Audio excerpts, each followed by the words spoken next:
Viewers. नमस्कार दर्शकों, मैं शिबा शेख और आप देख रहे हैं एमएनएस न्यूज। स्वागत है आपका देश प्रदेश की खबरों में। आइए एक नजर डालते हैं हेडलाइंस की ओर।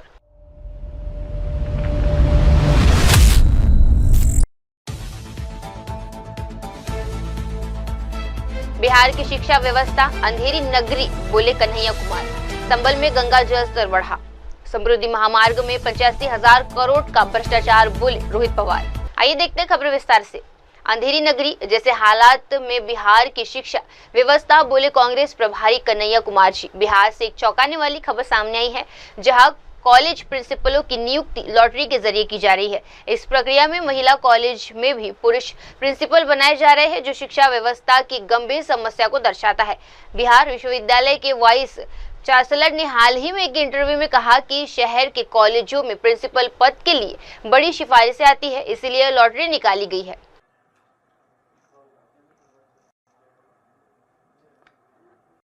सबसे पहले एआईसीसी की इस महत्वपूर्ण प्रेस वार्ता में उपस्थित मीडिया के सभी साथियों का बहुत बहुत स्वागत है। आज हम बिहार से जुड़े हुए दो गंभीर मसलों पर बातचीत करेंगे। उससे पहले आप सब लोगों को मालूम है कि दिल्ली यूनिवर्सिटी के एक छात्रा का शव जो है वो प्राप्त हुआ है। कल उसको लेकर के एनएसयूआई और दिल्ली यूनिवर्सिटी के छात्रों ने एक श्रद्धांजलि सभा भी रखी थी। और कल रात में ही उड़ीसा से एक बहुत दर्दनाक खबर आई कि आत्मदाह करने के बाद जो छात्रा जिंदगी मौत से जूझ रही थी बालासोर की, जिसने बार बार यह आरोप लगाया कि उसके साथ यौन अपराध हुआ है, कॉलेज प्रशासन से लेकर के उड़ीसा पुलिस तक उस मामले को लिपापोती करती रही। और कल राष्ट्रपति भी जाकर के मिली थी उनसे। आज उनकी भी मौत हो गई। तो हम दोनों छात्राओं के प्रति अपनी शोक संवेदना व्यक्त करते हैं और सीधे बिहार से जुड़े हुए दो विषय पर आपसे बातचीत करना चाहते हैं। एक मसला है बिहार की शिक्षा व्यवस्था का, और दूसरा मसला है कि आजकल गोली बहुत चल रही है बिहार में। पहले एजुकेशन पे बात करेंगे।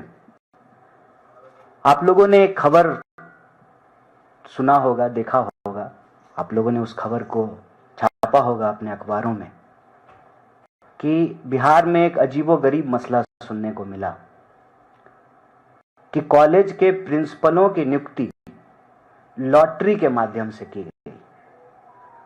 और लॉटरी के माध्यम से जब नियुक्तियां की गई तो स्वाभाविक रूप से महिला कॉलेज के प्रिंसिपल भी पुरुष बन गए।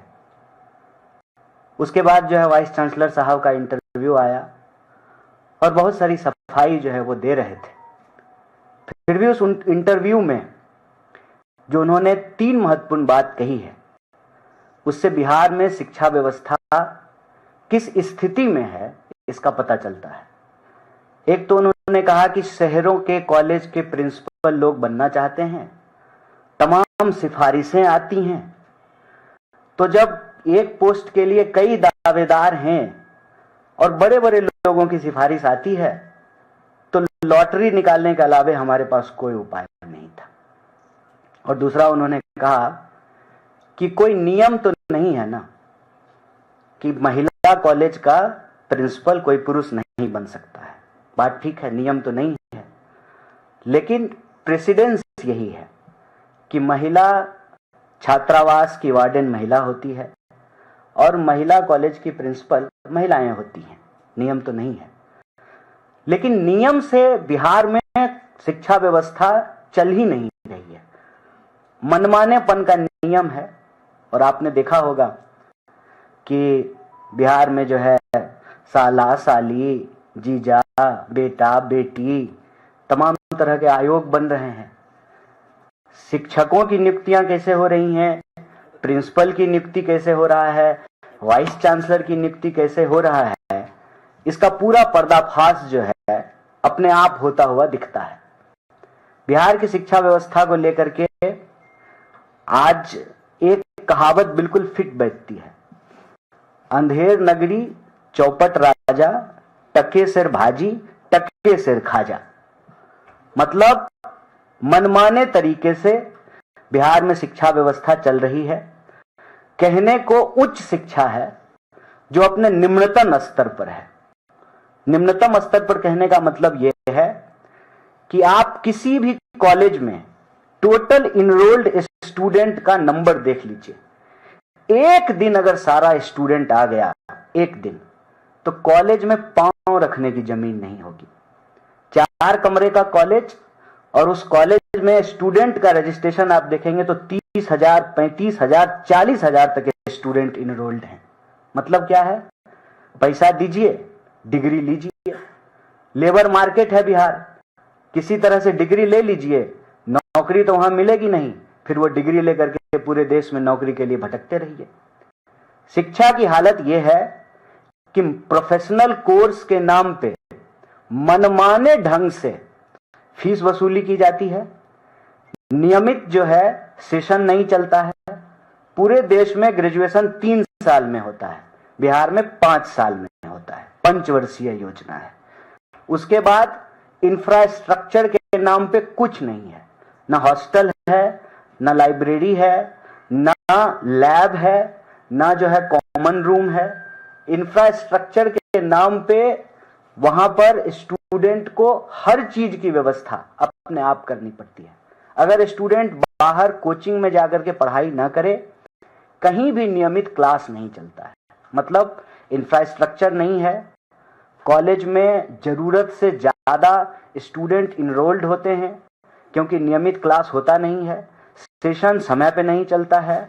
और विश्वविद्यालय बहुत दुखद है, जिस प्रदेश का इतिहास हो कि जहां पर नालंदा विश्वविद्यालय हो, जहां पर बुद्ध को ज्ञान मिला हो, जिसको ज्ञान की भूमि कही जाती है, वहां पर विश्वविद्यालय भ्रष्टाचार और लूट का अड्डा बने हुए। अपनी डिग्री है आपकी, आप पैसा दे करके एडमिशन लिए हैं, ना कॉलेज आपको पढ़ाया, ना आपको लैब कराया, ना लाइब्रेरी की सुविधा मिली। एग्जाम दे करके आप पास हो गए, तो आप जब आप अपनी डिग्री लेने के लिए जाएंगे तो बिना मिठाई खाने के नाम पे पैसा लिए डिग्री नहीं मिलती है, आपका कागज नहीं मिलता है। और सारा का सारा कॉलेज और विश्वविद्यालय इस भ्रष्टाचार में लगा हुआ है। और ये भ्रष्टाचार का सिस्टम जो है उसी को पर्दाफाश करता है यह लॉटरी सिस्टम से प्रधानाध्यापकों की और प्रिंसिपलों की, प्राचार्यों की नियुक्तियां। क्योंकि पूरा का पूरा कट कमीशन का सिस्टम बना हुआ है। वही वाइस चांसलर बनेंगे जिनकी सरकार में दखल है। वाइस चांसलर साहब जो वाइस चांसलर बन गए हैं, तो अब जो है वो वाइस चांसलर नहीं है, सीईओ हैं उस यूनिवर्सिटी के।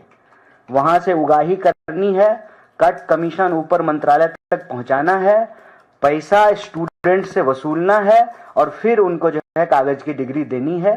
शिक्षा के नाम पे ना नियमित क्लास है। और ये मैं दावे के साथ बोल रहा हूं, अगर हिम्मत है तो बिहार की सरकार, बिहार के शिक्षा मंत्री और बिहार के वाइस चांसलर हमारे खिलाफ मुकदमा कर सकते हैं। मैं पूरी जिम्मेदारी से यह कह रहा हूं कि बिहार के विश्वविद्यालयों को लूट और भ्रष्टाचार का अड्डा बना दिया गया है। बिहार के विश्वविद्यालयों में पढ़ाई नहीं होती है, नियमित क्लास नहीं होते हैं, सेशन नियमित नहीं है, इंफ्रास्ट्रक्चर जर्जर हालत में है और प्रोफेशनल कोर्स के नाम पे आसमान छूती महंगाई के शिकार हैं स्टूडेंट। मनमाना फीस वसूला जाता है। और मैं कह रहा हूं ऑन कैमरा, आप जा करके किसी जमाने में अपनी गौरवशाली परंपरा के लिए जानी वाली आप दरभंगा मेडिकल कॉलेज हॉस्पिटल को जाकर के देख लीजिए। छत गिर जाएगी कभी भी स्टूडेंट के छत पे, लाइब्रेरी नहीं है, लैब नहीं है। अभी जब बारिश हो रही है तो जो है भवनों में पानी जमा हुआ है, सांप घूम रहा है, चूहा घूम रहा है, आईसीयू में जो है पेशेंट को चूहा काट ले रहा है। ये स्थिति है बिहार की शिक्षा व्यवस्था की। और मोदी जी बिहार जाते हैं, नीतीश जी के साथ अपना चमकता हुआ नूरानी चेहरा वाला फोटो लगाते हैं और कहते हैं कि बिहार विकास के इसी रास्ते पे आगे बढ़ेगा। यही विकास है जहां 3 साल में डिग्री नहीं मिल रही है, क्लास रेगुलर नहीं हो रहा है, लाइब्रेरी है ही नहीं, लाइब्रेरी है तो किताब नहीं है, यही विकास है। ये एक बहुत गंभीर मसला है। जब हम नहीं चाहते थे कि इस पर बातचीत हो, लेकिन जब पूरी दुनिया बात कर रही है और हमारे ऊपर हंस रही है कि बिहार में क्या स्थिति हो गई है कि प्रिंसिपलों की नियुक्तियां लॉटरी के माध्यम से हो रहा है, ये अपने आप में बिहार की शिक्षा व्यवस्था को पर्दाफाश करता है। और हम यहां से एआईसीसी के इस मंच से बिहार सरकार से ये मांग करते हैं, बिहार में जो शिक्षा की दुर्दशा है उस पर तुरंत कार्रवाई करें। अन्यथा हम बिहार के विद्यार्थियों से ये अपील करते हैं कि ये मौका है जो सरकार आपकी ना सुने, आप उनकी मत सुनिए। हर 5 साल में चुनाव इसलिए होता है, ये रिपोर्ट कार्ड होता है सरकार का, कि अगर सरकार ठीक से काम नहीं कर रही हो तो 5 साल में उसको बदल दिया जाए। इस पर बिहार के विद्यार्थी विचार करें।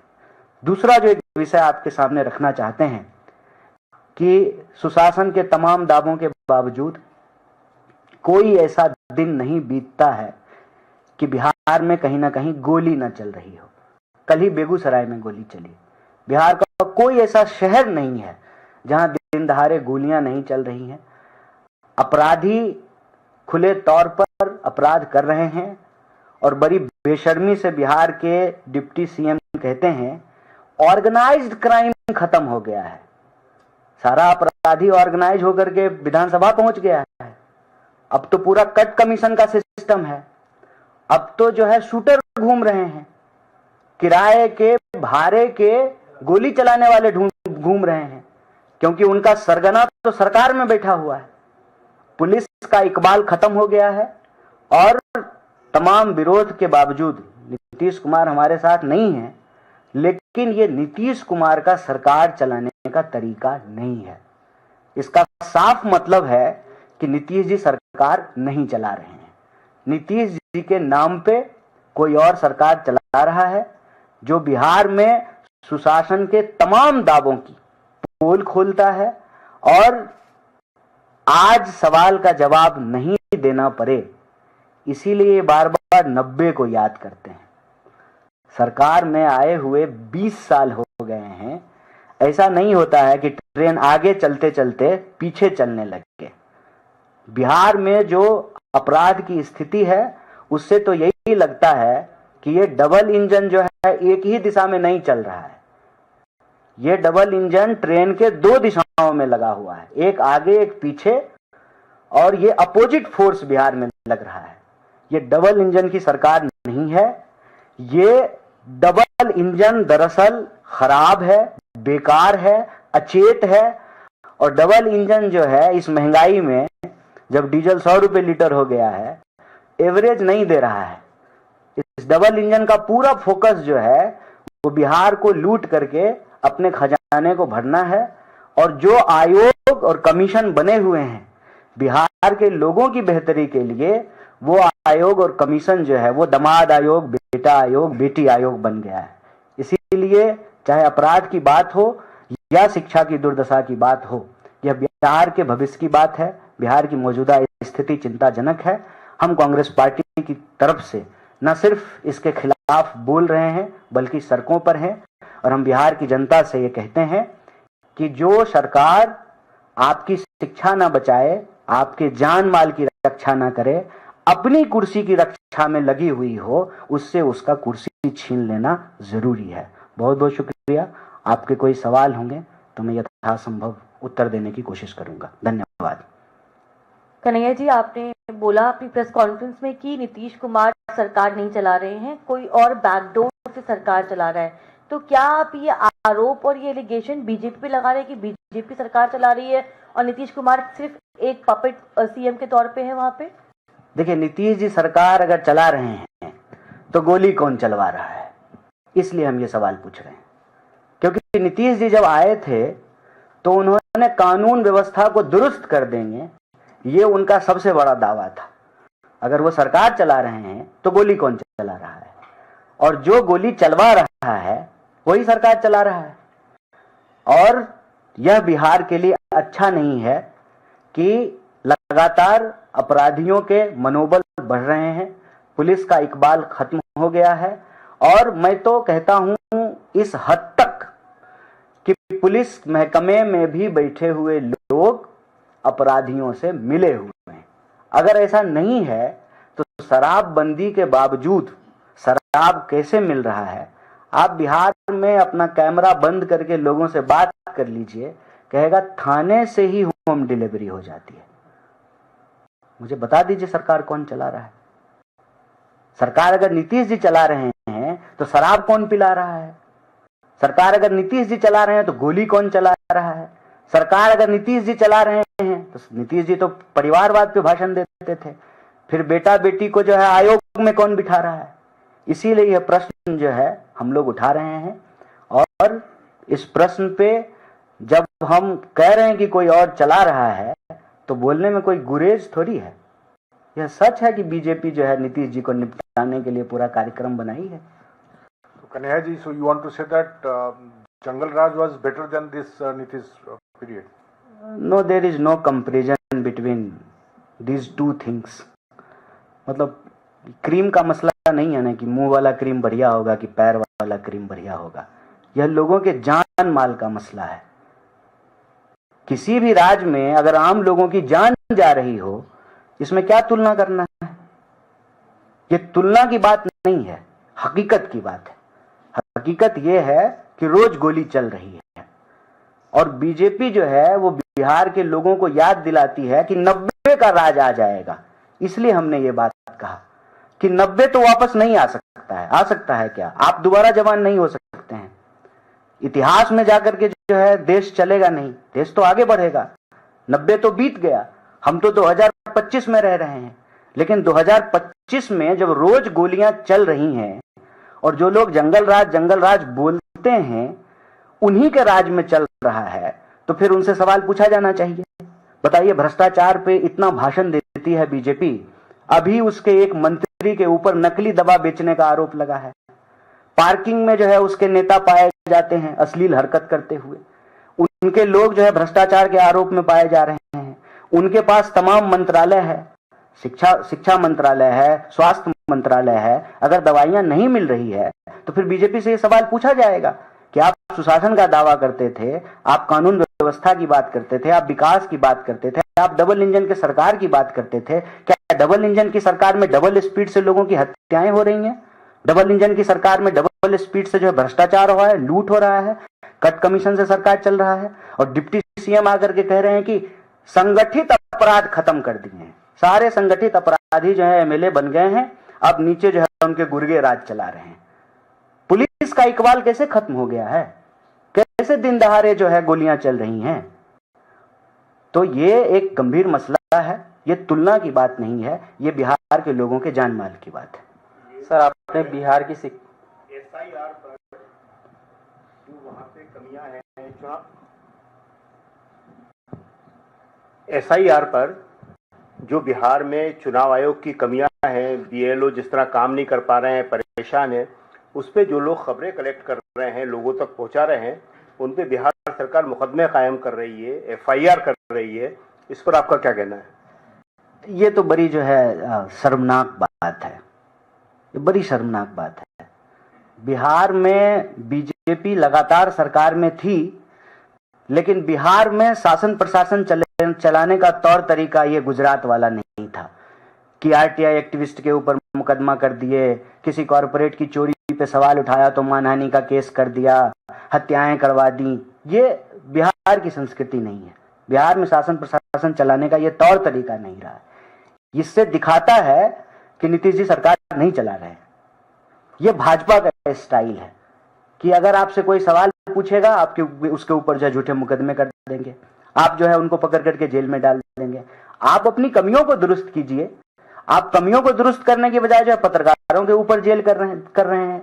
ये सीधे सीधे पत्रकारों को ये संदेश दे रहे हैं कि अब की बार बिहार आइएगा तो संभाल के आइएगा, अगर आप सच बोलेंगे तो आपके ऊपर मुकदमे हो सकते हैं। ये बड़ी दुखद और बड़ी शर्मनाक बात है, और कांग्रेस पार्टी की तरफ से हम इसकी पुरजोर मुखालफत करते हैं। सर,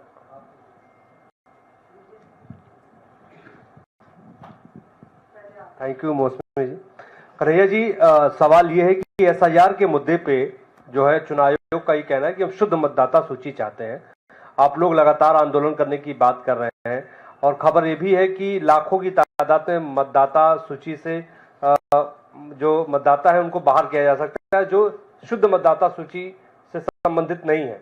और चुनाव आयोग का ये भी कहना है कि कुछ इलाकों में बांग्लादेश के, म्यांमार के और नेपाल के भी नागरिक पाए गए हैं जो मतदाता सूची में शामिल थे। आप लोगों की रणनीति आने वाले वक्त में क्या रहने वाली है? देखिए, अव्वल तो चुनाव आयोग की तरफ से कोई ये कहता और सवाल पूछता तो अच्छा रहता जवाब देने में। शुद्ध मतदाता सूची, तो अशुद्ध मतदाता सूची कौन बनाया? कोई पॉलिटिकल पार्टी बनाई है कि चुनाव आयोग ही बनाई? मतलब चुनाव आयोग ये मानती है कि हम अशुद्ध मतदाता सूची बनाए थे। बिहार में गंगा बहती है, मतदाता सूची को एक बार डुबकी लगवा दीजिए, शुद्ध हो जाएगा। ये कोई बात होती है? आप अपने ही प्रोसेस को क्वेश्चन कर रहे हैं। 2003 में आपने ये प्रोसेस किया था। इसका मतलब विपक्ष जो बार बार यह सवाल पूछ रही है, राहुल गांधी जो बार बार यह सवाल पूछ रहे हैं कि गलत मतदाता सूची तैयार हुआ है, मतलब राहुल गांधी ठीक है? राहुल गांधी अगर ठीक हैं तो कांग्रेस पार्टी ने जो मांगा है चुनाव आयोग से उसको वो डेटा दे देना चाहिए, वो सीसीटीवी फुटेज दे देना चाहिए, वो जो है मतदाताओं की सूची दे देनी चाहिए। मतलब चुनाव आयोग यह स्वीकार करती है कि उससे गलती हुई है, गलत मतदाता सूची तैयार किए हैं वो। तो पहले वो ये माने, ये जब माने तो फिर उसको ठीक करने का तरीका होता है। ठीक करने का तरीका ये होता है कि पारदर्शी तरीके से समय लेकर के बिल्कुल गहन पुनरीक्षण कीजिए। 3 महीने में क्या गहन होगा, 13 महीने में गहन कीजिए, 3.5 साल में खूब गहन पुनरीक्षण कीजिए। पुनरीक्षण से किसी को कोई प्रॉब्लम नहीं है, कोई ये नहीं कह रहा कि पुनरीक्षण मत कीजिए, लेकिन पुनरीक्षण कीजिए मतदाता सूची तैयार करने के लिए। नागरिकता का प्रमाण पत्र देना या नागरिकता को प्रमाणित करना या नागरिकता के बारे में प्रमाण मांगना, यह चुनाव आयोग का काम नहीं है, यह गृह मंत्रालय का काम है। तो आप मतदाता पुनरीक्षण के नाम पे जो है एनआरसी मत शुरू कर दीजिए। एनआरसी करने का काम जो है वो जो है गृह मंत्रालय का है, एक बात।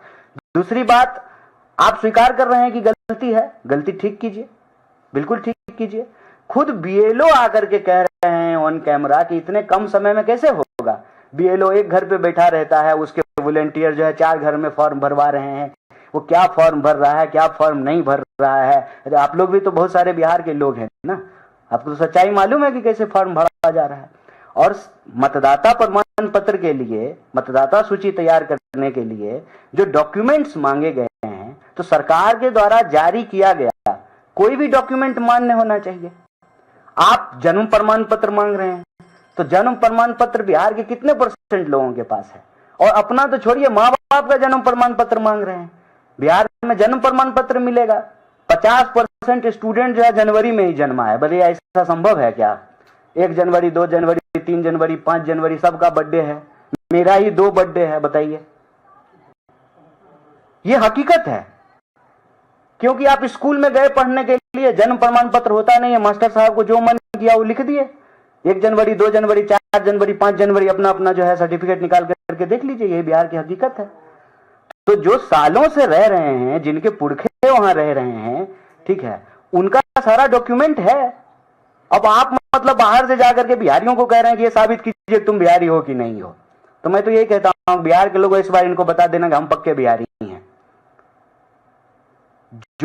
जो इसमें 3 विषय है वो बहुत महत्वपूर्ण है। पहला कि चुनाव आयोग ने यह स्वीकार ही नहीं किया कि मतदाता सूची में कोई गड़बड़ी है। अब जाकर के वो स्वीकार किए कि मतदाता सूची में गड़बड़ी है।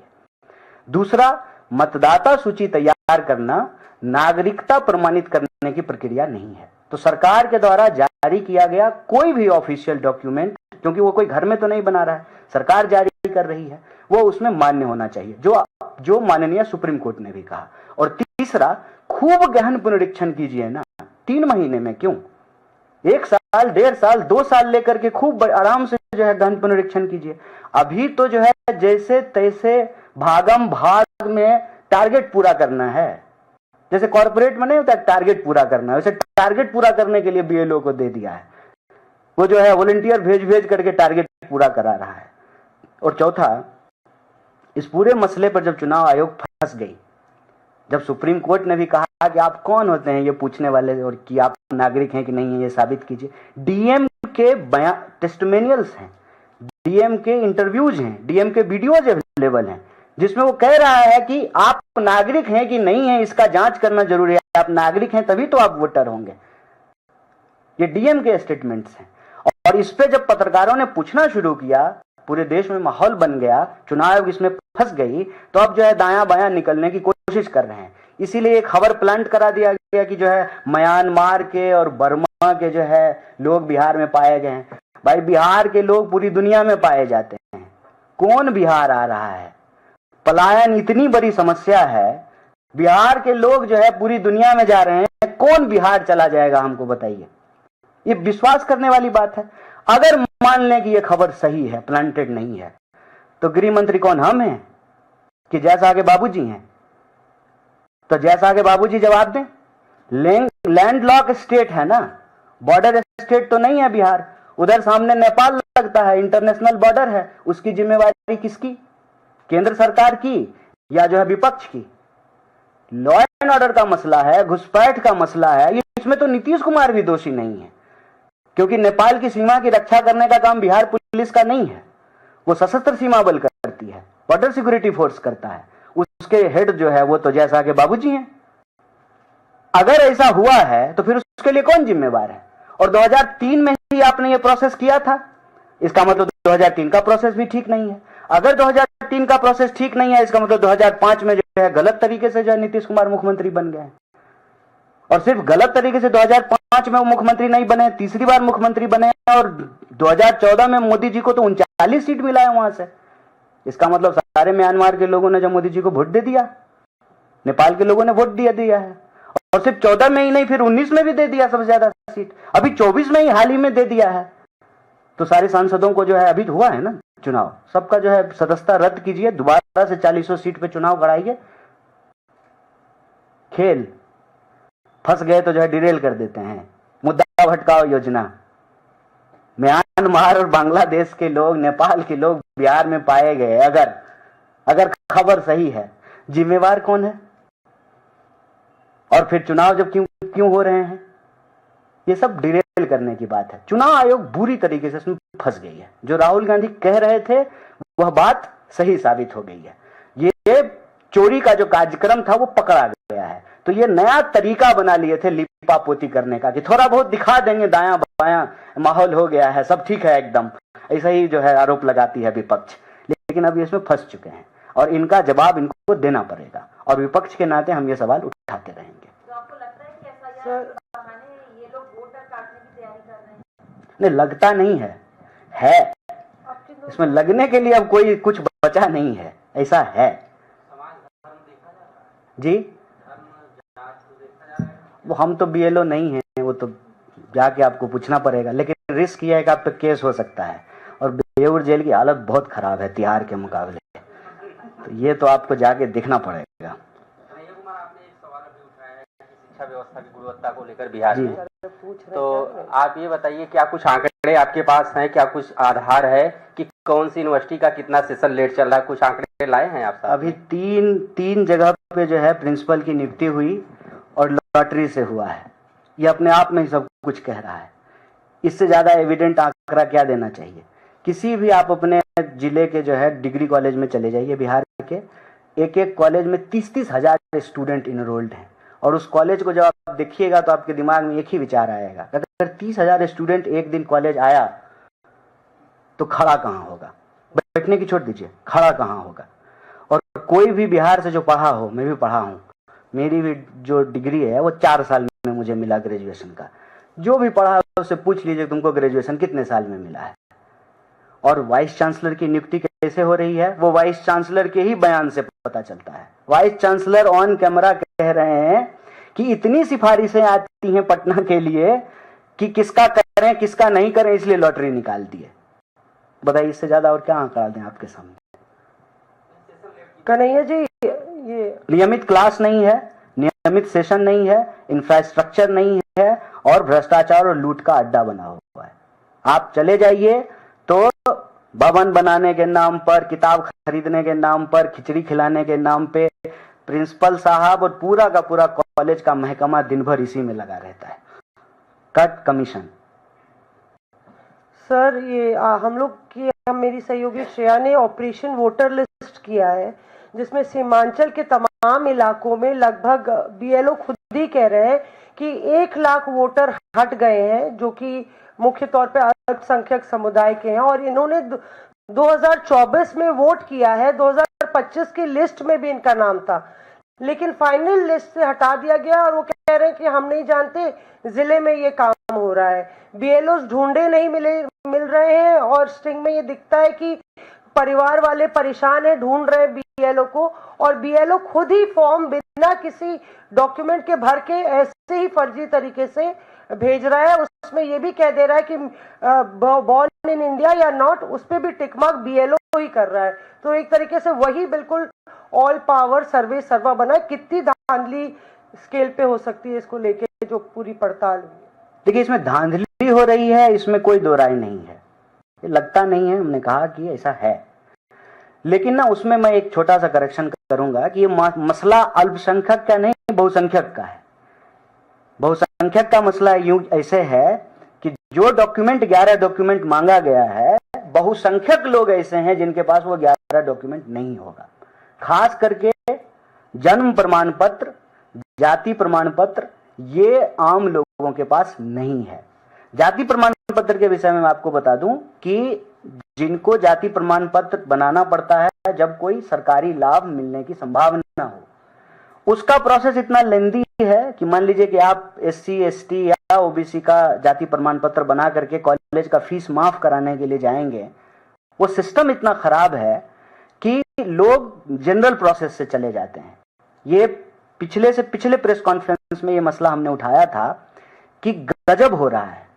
लोग छात्रवृत्ति, खास करके जो बहुजन समाज के विद्यार्थी हैं, वो छात्रवृत्ति के लिए अप्लाई ही नहीं कर रहे हैं। प्रोसेस को पनिशमेंट बना दिया है, इतना लेंदी बना दिया है कि लोग जो है इसको अप्लाई करना बंद कर दिए।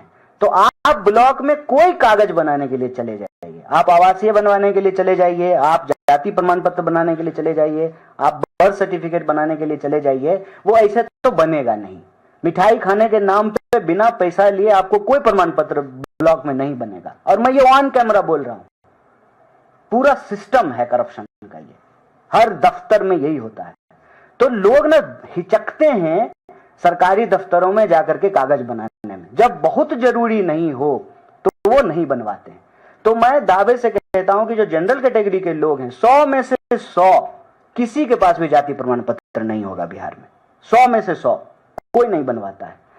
उल्टे OBC और दलित समुदाय के लोग भी जाति प्रमाण पत्र नहीं बनवाते हैं अगर उनको कोई सरकारी लाभ नहीं मिले तो। एक प्रमाण पत्र की हालत में, दूसरी प्रमाण पत्र की हालत में जन्म प्रमाण पत्र की बता दूं कि ये मान लीजिए कि 2005-6 के बाद से लोगों ने बिहार में बनवाना शुरू किया है।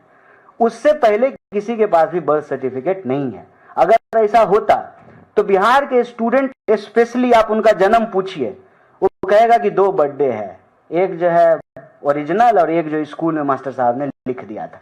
तो ज्यादातर लोग आपको 15 जनवरी तक ही पैदा हुए मिलेंगे बिहार में। मार्च में जो है एग्जाम होता है, जनवरी फरवरी में पूरा बिहार पैदा हो जाता है। क्यों? क्योंकि जन्म प्रमाण पत्र बनाता नहीं। तो जब बाल बच्चों का ही नहीं है तो माँ बाप का जन्म प्रमाण पत्र कहां से मिलेगा? तो वो जो 11 डॉक्यूमेंट मांगा गया है वो अपने आप में एक सिरदर्दी है। इसीलिए हम लोगों ने इस पे सवाल उठाना शुरू किया। तो ये मसला अल्पसंख्यक का नहीं, बहुसंख्यक का है। और बहुसंख्यक जब हम कहते हैं तो सिर्फ एक धर्म के लोग नहीं, सभी धर्म के गरीब लोग इससे परेशान होंगे। क्योंकि कागज के नाम पे उनके पास एक तो सबसे बड़ा कागज जिसको मान के चलते हैं वो वोटर आईडी ही है, जिसको लेकर के वो घूमते हैं प्रमाण पत्र के तौर पे।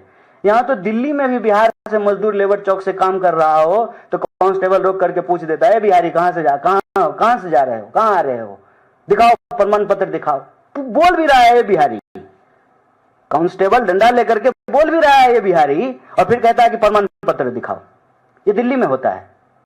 मजदूर शाम को काम करके लौट रहा हो, ऐसा ही कांस्टेबल को मन किया, गरीब लोग जा रहा है थोड़ा छेड़ देते हैं, तो वो ना बेचारा वोटर आईडी ही लेकर के घूमता है। एक तो प्रमाण पत्र उसके पास वोटर आईडी ही है जिसका पुनरीक्षण आपको करना है। दूसरा प्रमाण पत्र जो है उसके पास होता है, वो होता है जॉब कार्ड, जो मनरेगा में जॉब कार्ड दिया जाता है।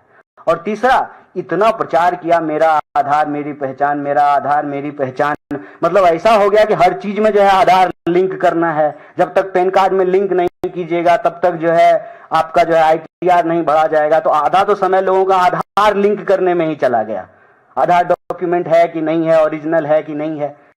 इतना जब आप प्रचारित करेंगे कि भाई ये है, प्रमाणित है, इस पे पासपोर्ट भी बन सकता है। अच्छा, गरीब लोग क्यों पासपोर्ट बनवाएगा जब बाहर जाना ही नहीं है? तो पासपोर्ट नहीं है तो 3 ही प्रमाण पत्र ज्यादातर लोगों के पास हैं। अब उस 3 में से एक का परीक्षण होना है और दूसरे को आप मान नहीं रहे हैं। तो यह मसला अल्पसंख्यक का नहीं, बहुसंख्यक का है। बहुसंख्यक लोग बिहार में परेशान हो रहे हैं।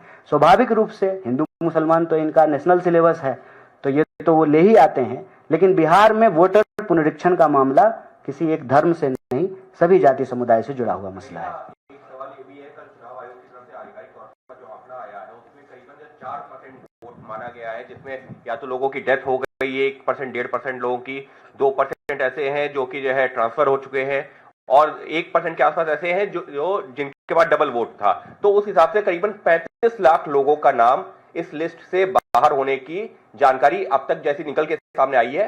ये तो हो रहा है अभी जब 88% माना जा रहा है कि वोटर की जानकारी आई है जो फॉर्म भरे गए, तो 35 लाख लोगों की जानकारी निकल के आ रही है कि उनका नाम कटेगा। तो उसको कैसे देखते हैं? ये बड़ा गजब हो रहा है। लेकिन देखिए, चोर की चोरी पकड़ी गई है और चोर कह रहा है कि हम ईमानदारी का सर्टिफिकेट बांटेंगे। ये क्या मसला है? क्या चुनाव आयोग आधिकारिक तौर पे कह रहा है? चुनाव आयोग तो मान ही नहीं रहा था कि वोटर लिस्ट में कोई गड़बड़ी है। बात यहां से शुरू होनी चाहिए ना।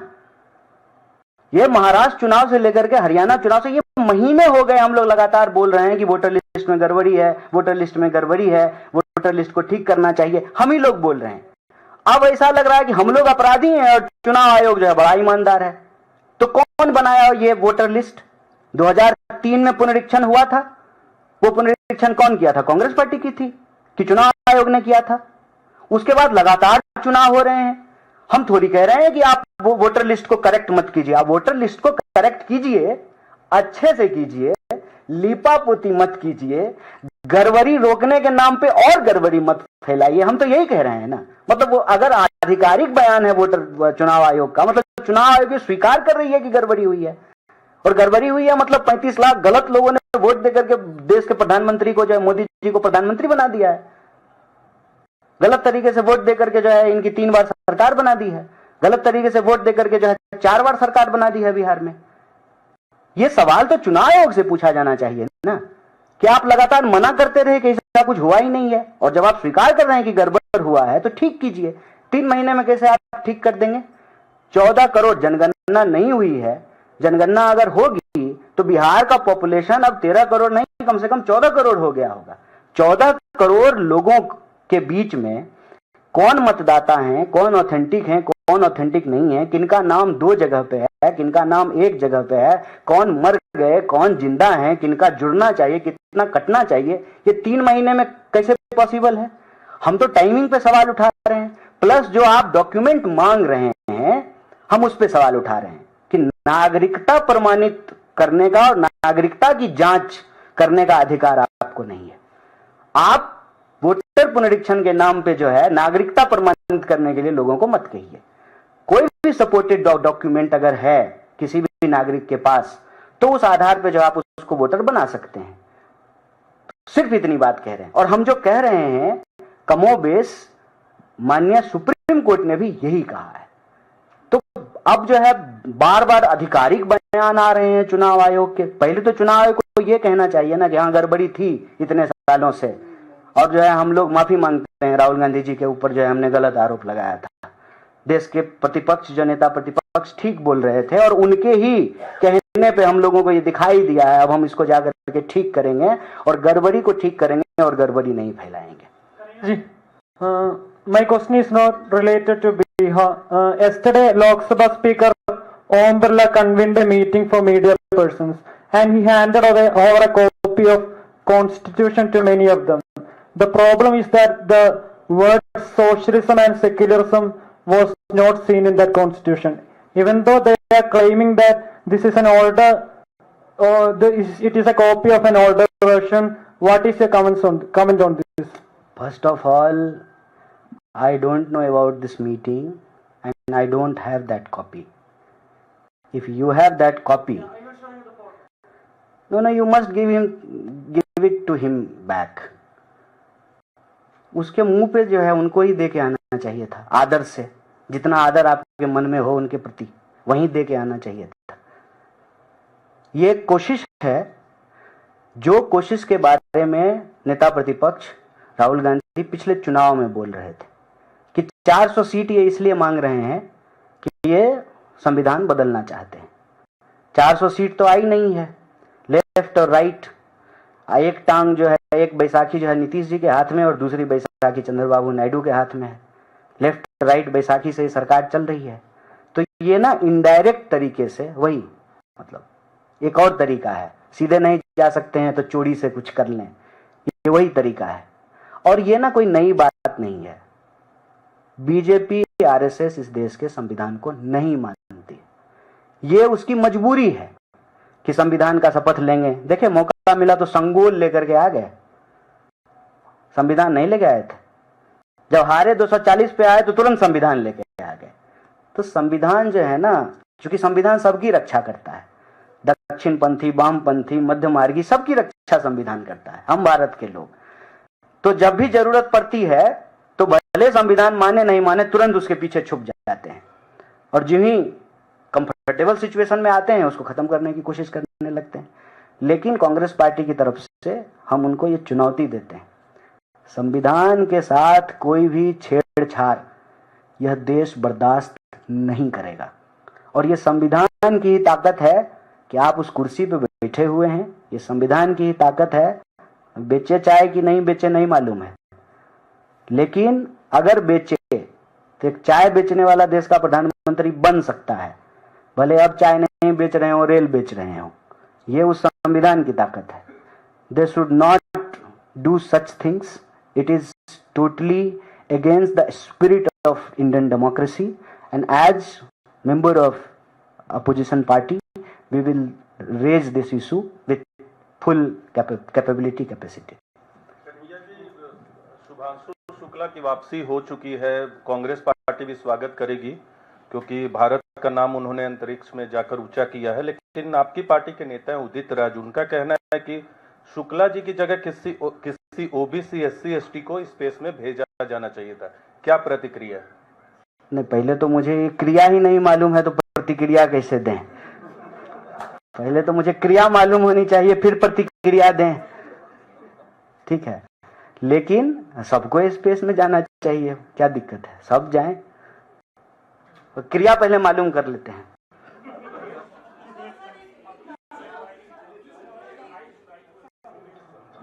सुप्रीम कोर्ट में 9 पॉलिटिकल पार्टियां अपोजिशन की इंडिया ब्लॉक की जो है उन्होंने पिटीशन लगाई, अगली सुनवाई 28 जुलाई को है। उससे पहले एक इलेक्टोरल रोल का ड्राफ्ट जो है वो भी इलेक्शन कमीशन देगा। कुछ सलाह भी सुप्रीम कोर्ट ने दी है, सलाह दी है जो उनको तीनों प्रूफ को मानने के लिए, लेकिन इलेक्शन कमीशन अपने हिसाब से उस प्रोसेस को आगे बढ़ाए हुए है। अगर आप लोगों कितने आपको उम्मीद है कि सुप्रीम कोर्ट से कोई राहत मिलेगी, और अगर सुप्रीम कोर्ट से कोई एडवर्स फैसला आता है तो एक लीगल तो ऑप्शन रहेगा ही रहेगा, क्या पॉलिटिकल एक्शन भी कुछ आप लोग लेंगे? एडवर्स फैसला कैसे आएगा इसमें? जैसा आप चाहते हैं उन्होंने, क्योंकि सुप्रीम कोर्ट ने सलाह दी, उसमें रोक नहीं लगाई एसआईआर प्रोसेस पे, सलाह दी थी कि ये इन तीनों और डॉक्यूमेंट्स को माना जाए। एक संवैधानिक संस्था दूसरी संवैधानिक संस्था की कार्रवाई पे रोक कैसे लगाएगी? लेकिन हर संवैधानिक संस्था की अपनी एक दायरा है, उस दायरे में रह करके उनको काम करने के लिए कहा है। तो ये हमारे अगेंस्ट नहीं जाएगा या एडवर्स नहीं जाएगा। हम भी चाहते हैं कि यह प्रोसेस हो, ट्रांसपेरेंट हो, सही हो। वोटर लिस्ट तैयार करने का काम लोगों के वोट के अधिकार को सुरक्षित करने के लिए होना चाहिए, लोगों के वोट के अधिकार को छीनने के लिए नहीं होना चाहिए। उस पे हमको पूरी उम्मीद है कि सुप्रीम कोर्ट ऑलरेडी जो डायरेक्शन दी है उसमें साफ साफ कहा है कि आपका काम जो है नागरिकता प्रमाणित करना नहीं है, आप वोटर आईडी बनाइए और गवर्नमेंट ने जो भी डॉक्यूमेंट दिया है, जारी किया है, आप उसको मानिए। ये अलग मसला है कि सुप्रीम कोर्ट के कहने के बावजूद ग्राउंड पे जो कुछ पदाधिकारी हैं वो उसको नहीं मान रहे हैं, उसकी रिपोर्ट जो है, जो पिटिशनर हैं, जो लॉयर हैं, उसको सबमिट करेंगे and we are very hopeful. Kanhaiya ji, Rahul Gandhi को बेल मिल गई है, लखनऊ गए थे वो, एक भारत जोड़ो यात्रा में उन्होंने बयान दिया था, उन पर मानहानि का मुकदमा था, तो अभी खबर आई है कि उनको बेल मिल गई है, भारतीय सेना के बारे में कुछ बोला था, और 20-20 हजार रुपए की जमानत पर मिली है बेल, तो उस पर प्रतिक्रिया देना चाहिए। नहीं, क्या प्रतिक्रिया देंगे, कोर्ट से बेल मिला है। आइए बढ़ते अगली खबर की ओर। संबल में गंगा नदी का जलस्तर बढ़ा। उत्तर प्रदेश के संबल जिले में गंगा नदी का जलस्तर बढ़ने से बाढ़ का खतरा बढ़ गया है। जिलाधिकारी डॉक्टर राजेंद्र पेसिया ने बताया कि गंगा का जलस्तर इस समय 177.60 मीटर तक पहुंच चुका है। संबल में लगभग 36 गांव बाढ़ की चपेट में आ सकते हैं। उन्होंने बताया कि जिले में बाढ़ से निपटने के लिए 16 बाढ़ नियंत्रण चौकियां स्थापित की गई है और 13 आश्रय गृहों की पहचान भी की गई है।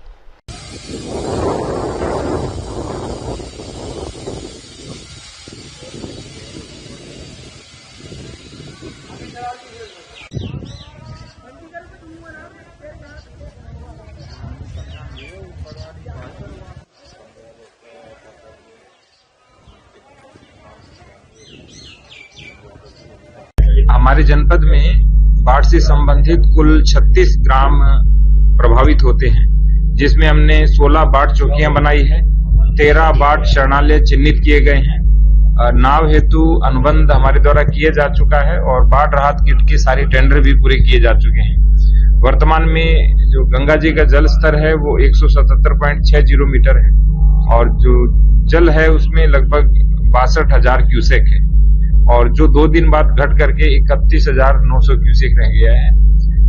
2.5 लाख क्यूसेक से ऊपर जल स्तर होने पर ही हमारे यहाँ बाढ़ की स्थिति आती है और कुल 36 ग्राम में से भी मुख्य रूप से 6 ग्राम प्रभावित होते हैं। और जो पिछली बार बाढ़ थी वो 2010 में आई थी, उसके बाद किसी भी प्रकार का जो बाढ़ है यहाँ पे नहीं आई, लेकिन फिर भी अलर्ट है, सभी की ड्यूटी लग चुकी है, नियमित रूप से भ्रमण होता रहता है और जो भी है हम जैसे वर्षा की स्थिति होगी उसी के अनुसार कार्रवाई करेंगे।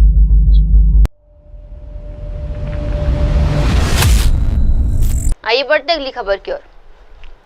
रोहित पवार बोले, समृद्धि महामार्ग में 85,000 करोड़ का भ्रष्टाचार। एनसीपी एससीपी के विधायक रोहित पवार ने राज्य सरकार पर भ्रष्टाचार और जनता से जुड़े मुद्दों की अनदेखी के गंभीर आरोप लगाए हैं। समृद्धि महामार्ग यानी एक्सप्रेसवे को लेकर रोहित पवार ने कहा कि इसमें भ्रष्टाचार हुआ है। उन्होंने उस सवाल उठाए कि जब किसानों को कर्ज देने की बात आती है तो सरकार कहती है कि पैसे नहीं है, लेकिन उसी सरकार ने शक्ति मार्ग पर 85,000 करोड़ रुपए खर्च कर दिए। तो विषय है, वैसे देखो पुराना है फॉर समृद्धि मार्ग में बहुत बड़ा भ्रष्टाचार हुआ है, वो बहुत टाइम हमने बोला है और अभी जो लोक लेखा कमेटी है उसके माध्यम से हम उसका इन्वेस्टिगेशन भी कर रहे हैं। लेकिन ये जो शक्ति मार्ग है, क्योंकि हम जब भी बोलते हैं कि किसानों को कर्ज माफी होनी चाहिए या जो बीमा कंपनी जो 4 ट्रिगर अभी उन्होंने निकाल दिए वो वापस लाओ, लेकिन सरकार बोलती है हमारे पास पैसा नहीं। जब भी हम बोलते ओबीसी ओपन या SC ST जो स्टूडेंट्स है उनके लिए जो स्कीम्स है या जो टीचर्स है उनका जो पगार है वो टाइम पे आप दे दो, सरकार बोलती है हमारे पास पैसा नहीं। आपके पास एक साइड पैसा नहीं, लेकिन आप 85,000 करोड़ का काम कर रहे हो। गडकरी साहब एक जगह पे अगर आप देखो तो 8 लेन रोड महाराष्ट्र में वहां पे नया कर रहे हैं, जिसकी कीमत है 8 लेन रोड का, जिसकी कीमत है पर किलोमीटर 71 करोड़। लेकिन ये जो MSRDC में महाराष्ट्र जो अभी शक्ति मार्ग कर रही है उसकी कीमत 101 करोड़ रुपए है। 6 लेन रोड है, मतलब एक 8 लेन रोड सस्ता है 6 लेन रोड के कंपैरिजन। जो समृद्धि में हुआ उसमें से पैसा निकाला, मतलब वहां पे तो बहुत सारे ऐसे अधिकारी है उनके फैमिली मेंबर के नाम पे वो कॉन्ट्रैक्ट लिया गया, उसमें से पैसा निकाला गया और उसमें से जो भी उनके पास वेल्थ है या पैसा है वो उनके पास है। और ये समृद्ध जो अभी शक्ति मार्ग है उसके माध्यम से भी 30,000 करोड़ तक ये पैसा इकट्ठा कर सकते हैं, ऐसे हम सबको लगता है। तो दूसरा सवाल ऐसा है, नीतीश राणे जो बीजेपी में मंत्री है उनका एक बार फिर बयान आया है कि मदरसा में बम और जो बंदूक है वो मिलते हैं और मदरसा में भी मराठी पढ़ा देती है। इस तरीके का स्टेटमेंट जो है बार बार वो देते हैं स्पेसिफिक। नहीं, नीतीश भाई का कैसे है, नीतीश भाई को ऊपर से फोन आता है, उनके बड़े नेताओं से फोन आता है और बोलना जाता है कि आज ये बोल, और उनके फिर वो अपना विचार न लगाते हुए वो बोल जाते हैं। अभी दिशा सैलिन केस में भी वो सबसे अग्रेसिव थे, लेकिन दिशा सैलिन केस में आप सबको मालूम है कि क्या विषय आया था। पुलिस ने भी बताया कि इसमें आदित्य ठाकरे का कुछ भी विषय नहीं है या रिलेशन नहीं है। तो अगर आप अपना दिमाग न लगाते हुए कुछ भी बोलते जाओगे, और दूसरी बात, अगर आपको लगता है यहाँ पे बंदूकें या बम है, तो होम मिनिस्टर कौन है? आपका नेता ही है ना। तो उनको बताए कि आप जाके वहां पे इन्वेस्टिगेशन करो जहां पे बंदूकें बम है। और दूसरी बात, ये जो उर्दू, मराठी, हिंदी, ये जो विषय है ना, अभी एक देखो, हमारा क्या कहना है कि जो महाराष्ट्र में जन्मा है या महाराष्ट्र में रहता है, उसको मराठी आती हो या न आती हो, लेकिन वो मराठी का मान सम्मान रखे, मराठी कल्चर का मान सम्मान रखे, वो हमारे लिए मराठी है। लेकिन इन्होंने क्या किया, ये जो हिंदी सक्ति कायदा है जिसका विरोध हम सबने किया था बच्चों के एजुकेशन विषय के कारण, तो उसका वो अभी हिंदी वर्सेस नॉन मराठी कर रहे हैं। और नीतीश जी उनका नेताओं का सुनते हुए वो थोड़ा सा वहां पे कहीं तो भी हिंदू मुस्लिम करने की कोशिश कर रहे हैं। लेकिन इसके पीछे सिर्फ एक ही राजनीति है, बम्बई का इलेक्शन, और ये नॉन मराठी का विषय और थोड़ा सा गर्म किया जाएगा बिहार के इलेक्शन के लिए।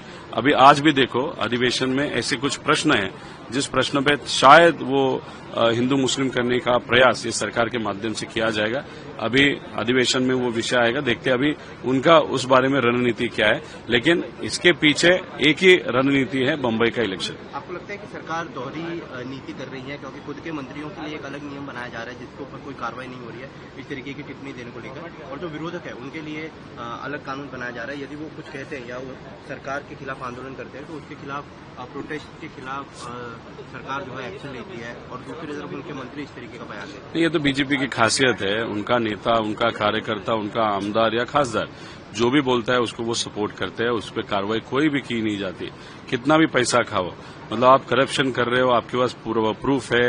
वहां पे एक अंदाज समिति के जहां पे होने वाली थी वहां पे 5 करोड़ मिलते हैं, उसके बारे में आप कुछ नहीं करते। अभी एक मंत्री करोड़ रुपए का बैग लेके वहां पे बैठे हैं, उसके बारे में आप कुछ नहीं करते। वहां पे जमीनें लिए जा रहे हैं गरीबों के, उसके बारे में आप कुछ नहीं कर रहे। जब उनके नेता लो लेवल पे जाके महान व्यक्ति के बारे में बोलता है, उसके बारे में, मतलब जो छत्रपति शिवाजी महाराज, डॉक्टर बाबा साहेब अम्बेडकर, महात्मा फुले, उनके बारे में आप कुछ नहीं कर रहे हो। लेकिन विरोधक अगर कुछ भी बोलता है सरकार के खिलाफ तो उसको आप कार्रवाई करते हो, तो उससे ये जो टू हेडेड या टू फेस्ड स्ट्रैटेजी जो है बीजेपी की, वो अपने सामने आती है। तो महाराष्ट्र में या इंडिया में यूँ कह लो कि टेस्ला का पहला शोरूम खुला गया। महाराष्ट्र में, मुंबई में जिस तरीके से हिंदी मराठी का विवाद चालू है, टेस्ला के शोरूम में सरकार ये कह रही है कि इससे उद्योगों को जो है आकर्षण मिलेगा, उद्योग बढ़ेंगे। ये देखो, लेकिन मराठी लोगों की जो रोजगार है, आपको लगता है कि मराठी लोगों को पहली प्रायोरिटी? शोरूम में कितने लोग काम करते हैं? 10 लोग काम करते हैं या 12 लोग काम करते हैं? हमारा कहना था फैक्ट्री लाओ जहां पे 10,000 लोग काम करेंगे। फैक्ट्री तो आपने लाई नहीं, आपने लाया तो लाया क्या, खोदा पहाड़ निकला चूहा। मतलब आपने शोरूम लाया, उसका इनॉग्रेशन सीएम साहब करते हैं, ठीक है, उनका तो वो विषय है। लेकिन यहाँ पे जो गाड़ियां है वो एक्सपेंसिव गाड़ी है, वो अमीर लोग वहां पे गाड़ियां लेने वाले, ऐसे भी नहीं है गरीबों के लिए वहां पे गाड़ियां बेचने 1 लाख 2 लाख के लिए। और दूसरी बात, फैक्ट्री न आने के कारण जो 10,000 लोगों को नौकरी मिलेगा, वो जो हमारा सपना था, वो भी यहाँ पे रियलिटी में नहीं आया। तो सिर्फ आप शोरूम निकालते हो या चलाते हो या चालू करते हो कोई, तो उसका इनॉग्रेशन करके आप बोल रहे हो कि ये प्रेरणा देगा विकास के लिए, मतलब वो बहुत फनी स्टेटमेंट है, ऐसे हम सबको कहना पड़ेगा।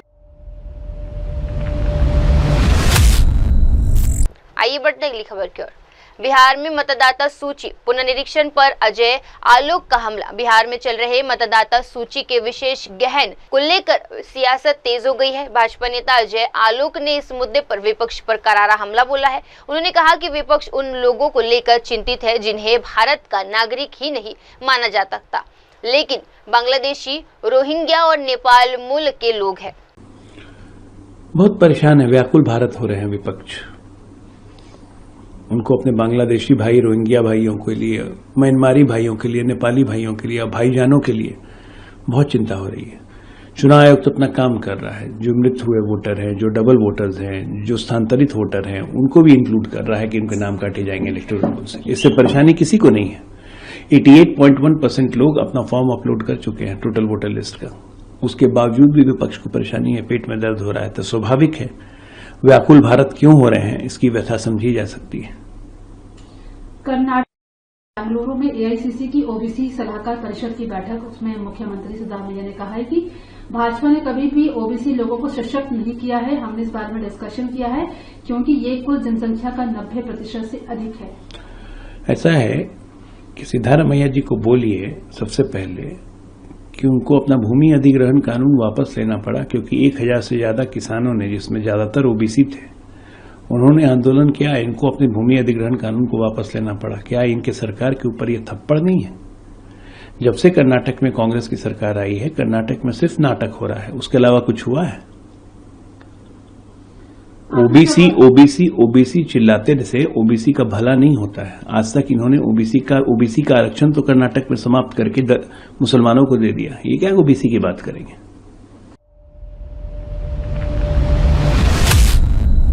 आइए बढ़ते अगली खबर की ओर। राहुल गांधी चीन से डील कर हमें सिखा रहे विदेश नीति और आतंकवाद पर राहुल गांधी के बयान को लेकर भाजपा नेता का तीखा पलटवार किया है।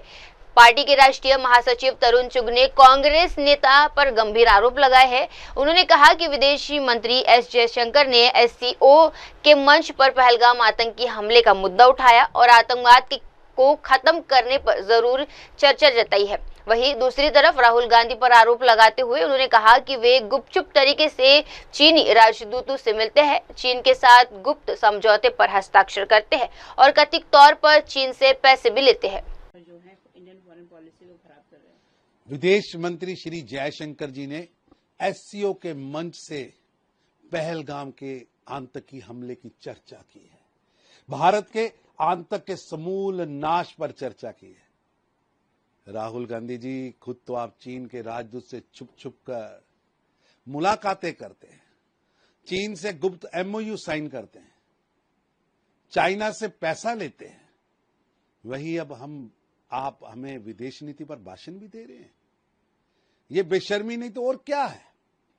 राहुल गांधी की पूरी राजनीति देश की छवि बिगाड़ने, सेना का मनोबल गिराने और भारत की विदेश नीति को कमतर दिखाने में लगी है।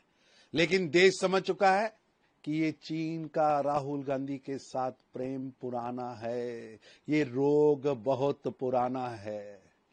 प्रधानमंत्री मोदी जी के नेतृत्व में भारत आज ग्लोबल स्टेज पर, चाहे कोई महाद्वीप हो या कोई देश हो, भारत को सम्मानित कर रहा है। चाहे विश्व का कोई देश हो, वो भारत की विदेश नीति का सहयोग कर रहा है। अब आत्मविश्वास और स्वाभिमान का प्रतीक भारत की विदेश नीति बन चुकी है।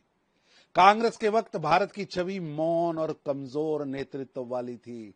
आज वही भारत मजबूती से अपनी बात कहता है और दुनिया सुनती है, और भारत आज अपनी बात दुनिया के मंच पर रखने का, उसको चलाने के लिए, उसको सामने रखने के लिए आज आगे आया है।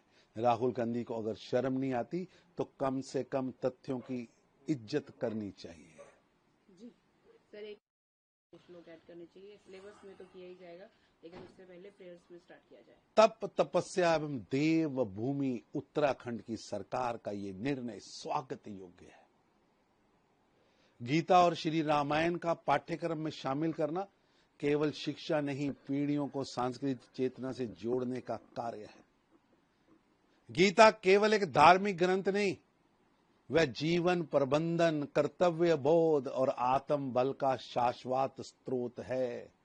इसे पढ़ना राष्ट्र निर्माण का हिस्सा है। श्री रामायण भारत के आत्मा है। भारत के किसी भी कोने में चले जाइए, श्री राम जन जन के नायक हैं। वर्षों तक हमारी संस्कृति को सांप्रदायिक बताकर दूर किया गया, लेकिन अब समय आया है कि विद्यार्थियों को अपनी जड़ों से जोड़ा जाए, अपनी गौरवशाली संस्कृति इतिहास के साथ जोड़ा जाए। यही सच्ची शिक्षा नीति है।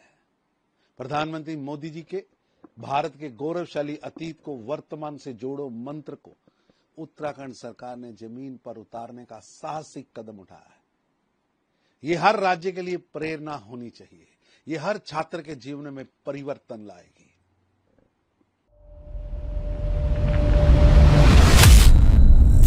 आइए बढ़ते अगली खबर की ओर। तिरुवनंतपुरम में भाजपा युवा मोर्चा का प्रदर्शन। तिरुवनंतपुरम में आज भाजपा युवा मोर्चा के कार्यकर्ताओं ने नगर निगम कार्यालय के बाहर जोरदार प्रदर्शन किया। प्रदर्शनकारियों ने सत्तारूढ़ मानपा सरकार और मेयर आचार्य राजेंद्र पर सफाई कर्मचारियों की नियुक्ति में भ्रष्टाचार के गंभीर आरोप लगाए हैं। प्रदर्शन को रोकने के लिए पुलिस को वाटर टैंक का इस्तेमाल करना पड़ा। सुरक्षा व्यवस्था को देखते हुए मौके पर भारी पुलिस बल तैनात किया गया था।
ചേട്ടാ അങ്ങോട്ട് പോകും ചേട്ടോ ആ കൊടി എടുത്തോണ്ട് ഫ്രണ്ടിലോട്ട് പോകണ്ട അണ്ണാ അണ്ണാ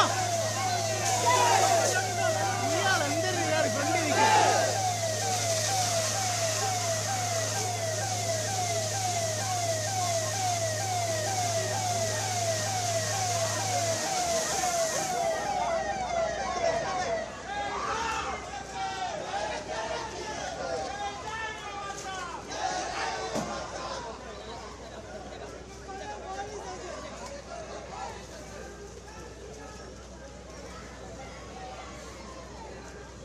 അല്ലേ ഫ്രണ്ടിൽ കയറാണേ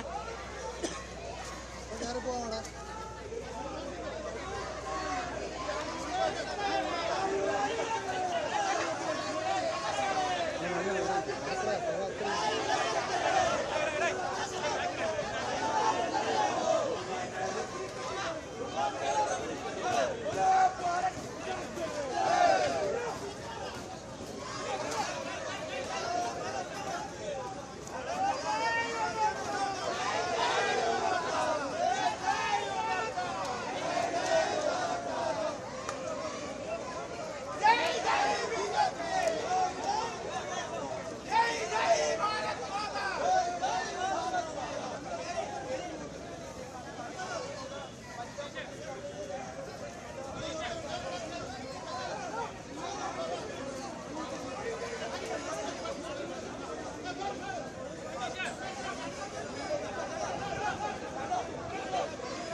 ചേട്ടാ അങ്ങോട്ട് പോ ചേട്ടാ ആ കൊടിയെടുത്തോണ്ട് ഫ്രണ്ടിലോട്ട് പോകണ്ട അണ്ണാ ഏയ് അണ്ണാ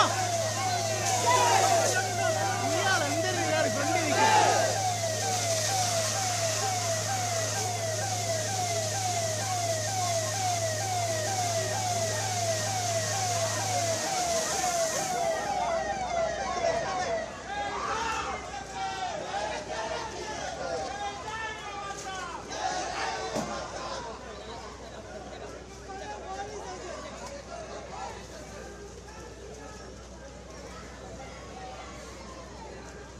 അല്ലേ ഫ്രണ്ടിൽ കയറാണേ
आइए बढ़ते अगली खबर की ओर। गहलोत के बयान कांग्रेस में नेतृत्व संघर्ष का संकेत, बोले मंत्री जवाल सिंह बेदम। प्रदेश के मंत्री जवाल सिंह ने पूर्व मुख्यमंत्री आशीष गहलोत पर तीखा हमला बोला है। उन्होंने कहा कि गहलोत इन दिनों लगातार ऐसे बयान दे रहे हैं जो कांग्रेस के नए नेतृत्व के चलते पार्टी के अंदर खलबली खींचतान का संकेत है। उन्होंने आरोप लगाया कि गहलोत ने अचानक अपना रुख बदलते हुए राज्य सरकार पर बेबुनियादी आरोप लगाना शुरू कर दिए हैं, जिससे वे जनता के बीच ट्रोल भी हो रहे हैं। देखिए, पूर्व मुख्यमंत्री आदरणीय अशोक गहलोत जी आजकल कुछ ज्यादा बयानबाजी कर रहे हैं। इसके पीछे जो कारण मुझे लगता है कि कांग्रेस में अब उनकी पूछ कुछ कम होती जा रही है। जैसा पिछले दिनों घटनाक्रम आपने देखा होगा, कांग्रेस का जो राष्ट्रीय नेतृत्व है वो नए नेतृत्व की ओर अपनी मंशा जाहिर कर चुका है, और नए नेतृत्व की बात आई है तो उसमें कांग्रेस में अंदरूनी घमासान शुरू हो गया। अशोक गहलोत जी डोटासरा जी का भी विकल्प देख रहे हैं, जो उनके पक्ष के नेता हैं उनको स्थापित करने का प्रयास कर रहे हैं, लेकिन जो स्पष्टता सामने आई कि कांग्रेस उनकी बात को कहीं तवज्जो दे नहीं रही, तो उन्होंने फिर अपना स्टैंड बदला और सरकार के खिलाफ, जो राजस्थान की सरकार है, आधारहीन आरोप लगाने का उन्होंने सिलसिला जारी किया। जनता में ट्रोल भी हुए, क्योंकि पिछले दिनों कई प्रमुख समाचार पत्रों ने एक तुलनात्मक खाका उनमें छाप करके जनता के सामने प्रस्तुत किया। उनके 5 साल, हमारा 1.5 साल।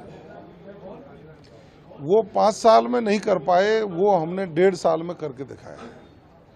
प्रदेश के मुख्यमंत्री आदरणीय भजनलाल शर्मा जी के नेतृत्व में हम एजुकेशन के क्षेत्र में देखें, उनके बिल्डिंग निर्माण की बात करें, हम पशु चिकित्सालय खोलने की बात करें, अपराध में कमी की दर जो है उसके बात करें, या बजट ये जो प्रावधान है उनके जो एग्जीक्यूशन है उसके संबंध में बात करें, चाहे हम राइजिंग राजस्थान में जो निवेश हुआ उसको धरातल पर लाने के संबंध में बात करें। 1.5 वर्ष में माननीय भजनलाल शर्मा साहब ने कीर्तिमान स्थापित किया। कई सब्जेक्ट तो ऐसे हैं ये 1.5 वर्ष में कुछ कर ही नहीं पाए थे, हमने वो किया है, लेकिन अब वो अपनी प्रासंगिकता प्रदर्शित करने के लिए कभी कहीं से बोलते हैं, कहीं कहीं से बोलते हैं। ट्विटर का गेम उन्होंने जो शुरू किया है, लेकिन मैं मानता हूं माननीय अशोक गहलोत जी, आपको सरकार की अच्छाई भी जनता के बीच में कहनी चाहिए। हमने बिजली की व्यवस्था को दुरुस्त किया, हमने एजुकेशन के सिस्टम में सुधार करने की बात की है, हमने चिकित्सकीय सुविधाएं अंतिम छोर तक के व्यक्ति को मिले, इसके लिए इंफ्रास्ट्रक्चर डेवलपमेंट के लिए बजटीय प्रावधान किए हैं, हमने रोजगार के अवसर ज़्यादा उत्पन्न हो इसके लिए राइजिंग राजस्थान के जो MOU हुए उनको धरातल पर ला करके 4.25 लाख करोड़ के MOU धरातल पर आगे काम शुरू हो गया है। हमने युवाओं को नियुक्तियां जारी की हैं, नौकरियां दे दी, 70,000 से ऊपर नौकरियां दे दी और कुछ हम रोजगार मेले में देने वाले हैं। लेकिन आपको पता नहीं क्या सपना दिख रहा है। मुझे लगता है अशोक गहलोत जी को अपनी सरकार वाले काम ध्यान आते हैं, रात को सपना दिखता है, सुबह वो बयान जारी कर देते हैं, जनता उनको ट्रोल कर देती है। आइए बढ़ते अगली खबर की ओर। पंजाब पुलिस पर कर्नल पर हमले के आरोप, अब सीबीआई करेगी जांच। हरियाणा उच्च न्यायालय के कर्नल पुष्पिंदर सिंह बाढ़ पर हुए कथित हमले के मामले में सीबीआई को जांच सौंपने का आदेश दे दिया गया है। ये मामला तब सुर्खियों में आया था जब कर्नल बाढ़ ने पंजाब पुलिस पर ही उन पर हमले करने के गंभीर आरोप लगाए थे। इस फैसले पर प्रतिक्रिया देते हुए कर्नल की पत्नी कौर ने कहा, हमें इस मामले में न्याय चाहिए। जब जांच केंद्र शासित प्रदेश को सौंपी गई थी तब हमें निष्पक्ष जांच की उम्मीद थी, लेकिन ऐसा नहीं हुआ। जी, आज जिसके अंदर ये मेरे जो वकील साहब है, सबसे पहले तो प्रीतिंदर जी और दीपेंद्र विर्क, उनका मैं बहुत बहुत धन्यवाद करूंगी। बिश्मन, उनका भी जो मेरे लॉयर्स मेरे साथ रहे हैं, मान जी और बिश्मन मान भी, इन्होंने मेरे साथ ये 120 दिन का स्ट्रगल किया है। क्योंकि जब हमारी ये इंक्वायरी हमने पंजाब से इधर शिफ्ट करने की कोशिश की थी, वो इस करके करने की कोशिश की थी कि हमारे को जस्टिस मिले। जब यूटी को ट्रांसफर करी गई, जब संदीप मोदगिल सर के बहुत स्ट्रांग ऑर्डर थे, किसी तरीके से I don't know what was the reason, but वो बेंच चेंज हो गया। जब बेंच चेंज हुआ तो हरप्रीत सर ने हमें कोई ऑप्शन नहीं दिया था यूटी ट्रांसफर के अलावा।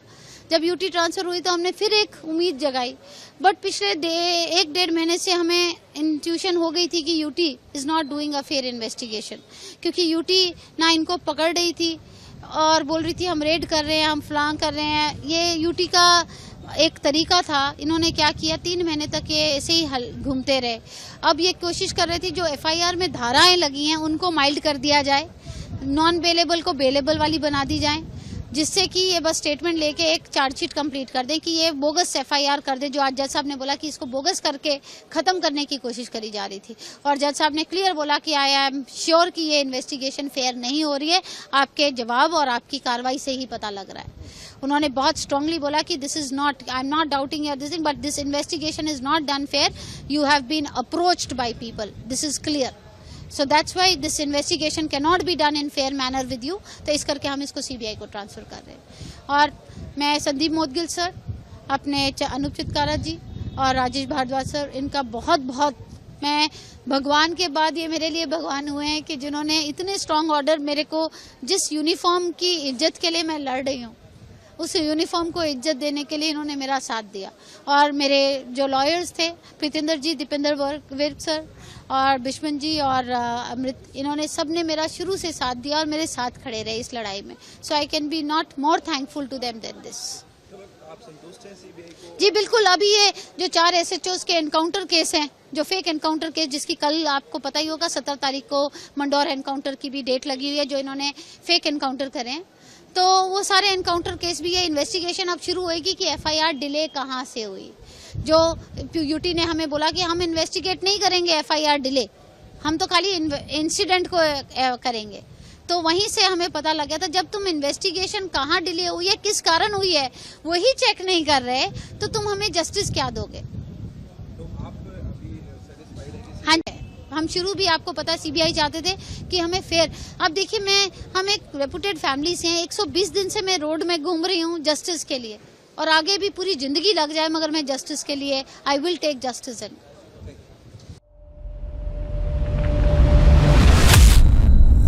आइए बढ़ते अगली खबर की ओर। अलका लांबा बोली, न्याय तक लड़ाई जारी रहेगी। ओडिशा के बालासोर में छात्र की आत्मदाह से हुई मौत पर देश भर में राजनीतिक और सामाजिक आक्रोश गहराता जा रहा है। अखिल भारतीय महिला कांग्रेस के अध्यक्ष अलका लांबा ने इस घटना पर महिलाओं की सुरक्षा पर सीधा हमला बताया। उन्होंने कहा, ये लड़ाई तब तक जारी रहेगी जब तक भगवान जगन्नाथ की धरती पर महिलाएं सुरक्षित नहीं हो जाती, तब तक पीड़ितों को न्याय नहीं मिल जाता और दोषियों को सजा नहीं दी जाती। आपने कहा कहां तक लेकर जाएगी? जब तक हमारी उड़ीसा की इस भगवान जगन्नाथ की धरती पर हमारी बेटियां सुरक्षित नहीं हो जाती, तब तक ये लड़ाई जारी रहेगी। न्याय नहीं मिल जाता तब तक रहेगी। अपराधियों में डर और खौफ और सजाएं नहीं मिल जाती तब तक जारी रहेगा। जब तक अपराध बेटियों के विरुद्ध थम नहीं जाता है, पूरी तरह उड़ीसा सुरक्षित नहीं हो जाता, तब तक जारी रहेगी। आज श्री राहुल गांधी जी ने संवेदनशीलता दिखाई ना, पिता से बात की, पिता भावुक हुए, पिता को विश्वास दिलाया कि हम आपके साथ खड़े हैं। जब तक पीड़िता के परिवार को न्याय नहीं मिलता तब तक हम पूछना चाहते हैं, ये संवेदनशीलता प्रधानमंत्री जी आप भी दिखाते। आज ट्विटर हैंडल पे जाइए, प्रधानमंत्री जी के हर भाषा में ट्वीट है, पंजाबी में, तमिल में, मलयालम में, उड़िया भाषा का भी एक ट्वीट संवेदनाओं का परिवार को, बेटी को श्रद्धांजलि देते हुए दे दीजिए। अखिल भारतीय विद्यार्थी परिषद की भाजपा आरएसएस के साथ जुड़ी हुई वो बच्ची थी और उसके साथ जो हो रहा था वो पूरे भाजपा के परिवार को पता था। सबको लिख लिख कर वो मांग कर रही थी। मीडिया के माध्यम से, आपके भी माध्यम से आवाज पहुंची थी। हाँ, जांच के नाम पर, कमेटियों के नाम पर बेटी को प्रताड़ित किया जाता रहा, अपमानित किया गया, आग के हवाले कर दिया उसको। अच्छा इलाज, समय पर इलाज होता तो शायद बच्ची थोड़ी सांस से उसकी बचती, पर दम तोड़ दिया बच्ची ने। संवेदनशीलताएं खत्म हो गई और उल्टा राहुल गांधी जी पर धर्मेंद्र प्रधान जी इतनी बेशर्मी कहां से लाते हैं आप लोग? राहुल जी से सवाल, अरे सिस्टम से सवाल पूछिए, कौन फेल हुआ? नैतिकता कहती है जिम्मेदारी लीजिए और इस्तीफा दे दीजिए कि आप एक बेटी की जान को नहीं बचा पाए, न्याय नहीं दिला पाए। और आज हम लोगों ने 17 जुलाई को पूरा उड़ीसा बंद का ऐलान किया है। मैं अपील करूंगी उड़ीसा के पूरे लोगों से, हर पिता से, हर भाई से कि 17 तारीख को घरों से निकलिएगा। ये हमारा संवैधानिक अधिकार है लोकतंत्र में कि हम शांतिपूर्ण तरीके से सत्य और अहिंसा के रास्ते पर चलते हुए अपनी आवाज को बुलंद करें, सोती सरकार को जगाएं, बेटियों को सुरक्षित और न्याय। 45,000 बेटियां, परिवार 45,000, माँ बाप 45,000 अदालतों के चक्कर काट रहे, थानों के, बेटियां लापता हैं, ढूंढ कर लाइए किस हालत में उड़ीसा की वो हमारी बेटियां। 15 बेटियों का बलात्कार, आप कहते हैं जांच बिठा दी, एफआईआर होगी, सस्पेंड कर दिया, गिरफ्तार कर दिया। ये तमाशा बंद करिए। अपराध ना हो उसके लिए क्या कर रहे हैं ये बताइए। अपराध होने के बाद आप कहते हैं ये कर दिया, बच्ची ने जान अपनी गंवा रही है ना। मैं फिर स्पेसिफिक अभी तो मुख्यमंत्री को इस्तीफा देके जाना चाहिए। ये मुख्यमंत्री पूरी तरह से, क्योंकि सिस्टम पूरा एक मुख्यमंत्री के अधीन है। ये मुख्यमंत्री अनुभवहीन है, इन्हें कोई अनुभव नहीं है। दिल्ली से पर्चियों से इनके मुख्यमंत्री बनते हैं, कोई इनका कुछ नहीं है और फेल हो गए 1 साल में। बड़े बड़े होर्डिंग मोदी जी और अपने लगाकर पूरा पटा पड़ा है, लेकिन हकीकत ये कहती है कि आज पूरा उड़ीसा बर्बादी की ओर बढ़ रहा है। कोई घर में बेटी बहन सुरक्षित नहीं है। इस्तीफा देना चाहिए, बिल्कुल मुख्यमंत्री को इस्तीफा देना चाहिए। और हम तो इस स्तर पर, लोकसभा शुरू होने वाला है और हम इस मांग तक जाएंगे कि यहाँ पर राष्ट्रपति शासन लगना चाहिए। मणिपुर में लगा ना, हमने दबाव बनाया, 2 सांसद थे भाजपा के, हारे, दोनों कांग्रेस के जीते, राष्ट्रपति शासन लगाना पड़ा। वहां पर भी आदिवासी बेटियों को थाने से घसीट कर नग्न करके सामूहिक बलात्कार किया, दबाव काम आया। राजस्थान में प्रधानमंत्री मोदी जी आप कहकर आए थे ना, वहां पर बेटियां सुरक्षित नहीं है, राष्ट्रपति शासन लगना चाहिए।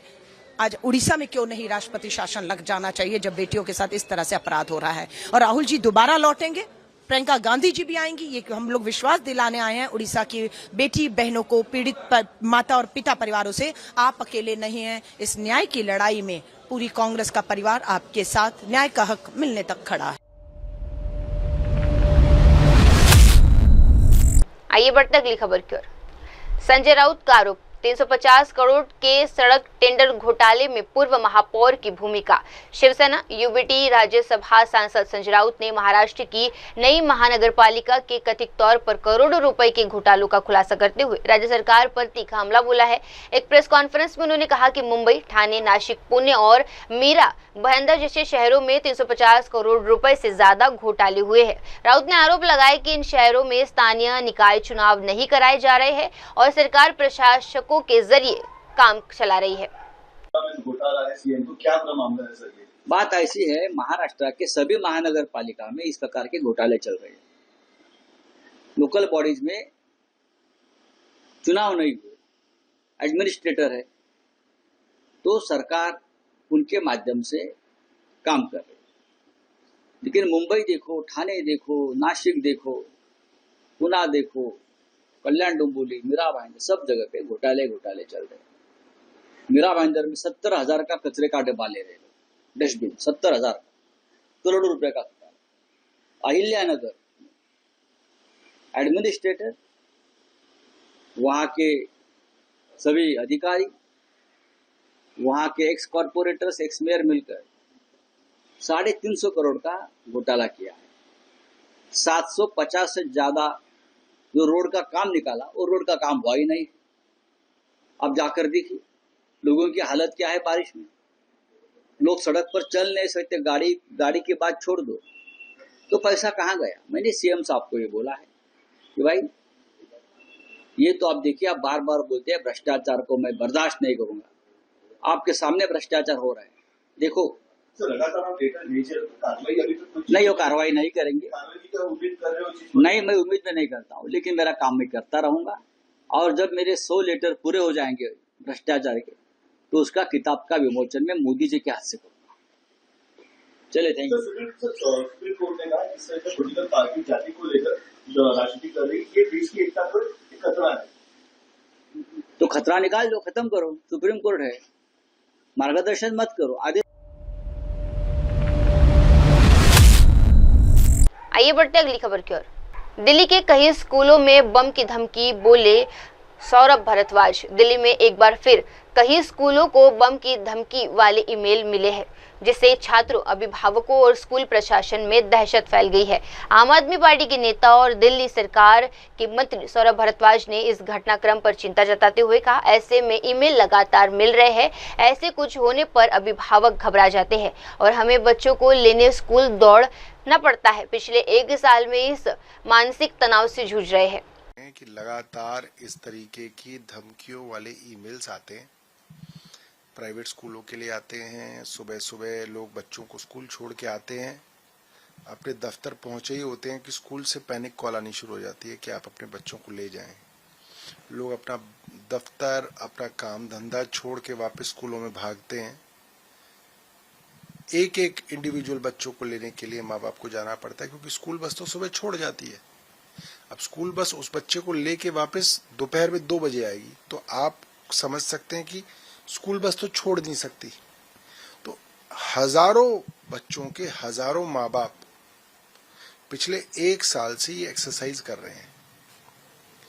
क्या देश की सरकार जो कहती है हम विश्व गुरु बन गए, हमारा डंका पूरी दुनिया में बज रहा है, क्या एक सरकार सिर्फ ये कह के बच सकती है कि ये कहीं रशिया से आ रहा है, रशिया से आ रहा है तो रशिया से आप बात करो? आपकी इतनी भी नहीं चलती है। एक वक्त तो आप कहते थे कि स्विस बैंकों से काला धन भी आप लेके आ जाएंगे। अब आपसे एक बदमाश नहीं पकड़ा जा रहा जो किसी देश से जो है ईमेल कर करके जो है रोज हजारों लोगों को पैनिक फैला रहा है। तो बहुत ही शर्मसार बात है कि इतने हाई टेक्नोलॉजी वाले समय में सरकार इस तरीके से असहाय है।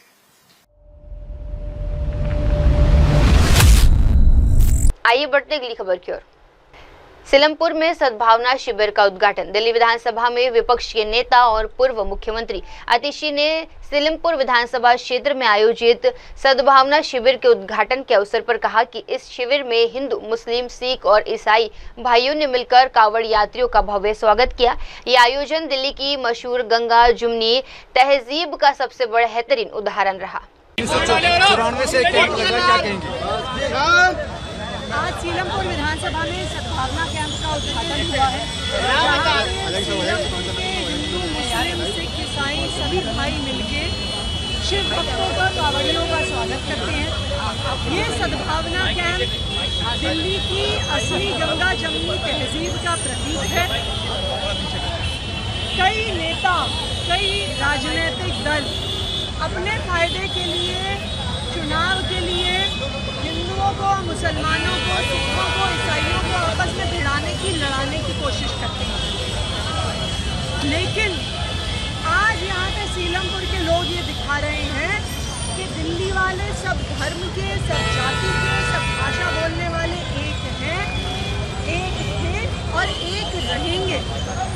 जो गंदी राजनीति करना चाहते हैं वो आपस में जो समाज में प्रेम है, सद्भाव है, उसको तोड़ने में सफल नहीं हो पाएंगे। आज ये सद्भावना बहुत बढ़िया, बहुत बढ़िया। से उड़ाने की लगातार मीडिया में इसके जरिए मैं ये पूछना चाहती हूँ कि ये भारतीय जनता पार्टी की 4 इंजन की सरकार बिल्कुल फेल क्यों है? उनके पास हर एजेंसी है, उनके पास दिल्ली पुलिस है, उनके पास सीबीआई है, उनके पास ईडी है, उनके पास इंटेलिजेंस है, उनके पास रॉ है, उनके पास विपक्ष के नेताओं पर केस करने के लिए हर संभव औजार है। लेकिन बच्चों के स्कूलों में रोज धमकियां दी जा रही हैं, इसमें कुछ नहीं कर पा रहे। वो नहीं ढूंढ पा रहे कि कौन धमकी दे रहा है, कौन फोन कर रहा है, कौन ईमेल। की सरकार हर इलाके में, हर मुद्दे पर बिल्कुल फेल। मैडम सवाल ये है। अब वक्त तो चला दर्शकों छोटे से ब्रेक का। ब्रेक के बाद भी जुड़े रहिए, देखते रहिए देश और दुनिया की तमाम बड़ी खबरें। धन्यवाद। नमस्कार, मैं Abhishek Bachchan. Keep watching MNS news. आप देख रहे हैं MNS न्यूज, सच